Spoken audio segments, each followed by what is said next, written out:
Hey, good morning. Let's explore Matthew chapter 19 together. The Pharisees again seek to test and discredit Jesus. Here they ask him about divorce. Quote, "Is it lawful for a man to divorce his wife for any reason at all?" Jesus answers by going straight to God's word in the beginning. He then explains that the kingdom of heaven will be open to those who treasure marriage in a holy and righteous way.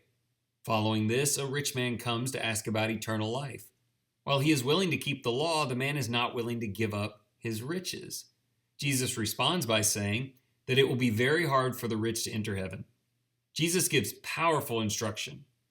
Treasure your spouse and be charitable with your money. For those who do such, they will inherit eternal life. Some pretty good application already, but let's see if we can peel it back a bit.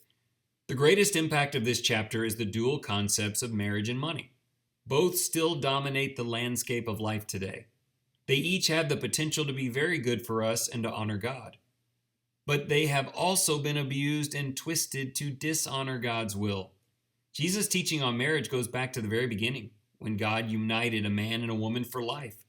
May we always enter and continue in marriage with this goal in mind. Money, on the other hand, is often kept selfishly when it should be given to help others. The rich need to hear Christ's call to generosity.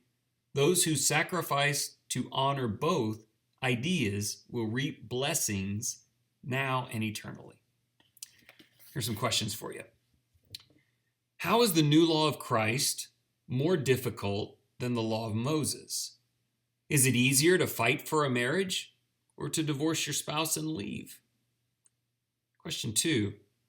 What are ways you can show God's love in your marriage? And among the world, how do you show a charitable heart to others in need? Those are a couple of categories of service. Question 3. If you make great sacrifices to honor the will of Christ, what will be the rewards you can enjoy now and what is coming later? I think there's blessings in both. Let's pray to God. Wonderful Creator, give us the humility to live your way, even when it is difficult. Your Son has beautifully answered life's most challenging questions, and we pray for ears to hear.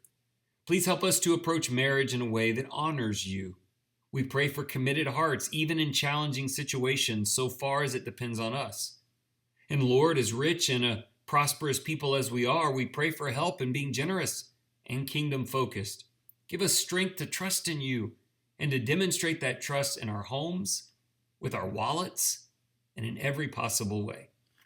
I tell you, if you look for opportunities to use your home or your goods to serve God, you certainly will find them before the day's out. I hope that you do, and thanks for listening.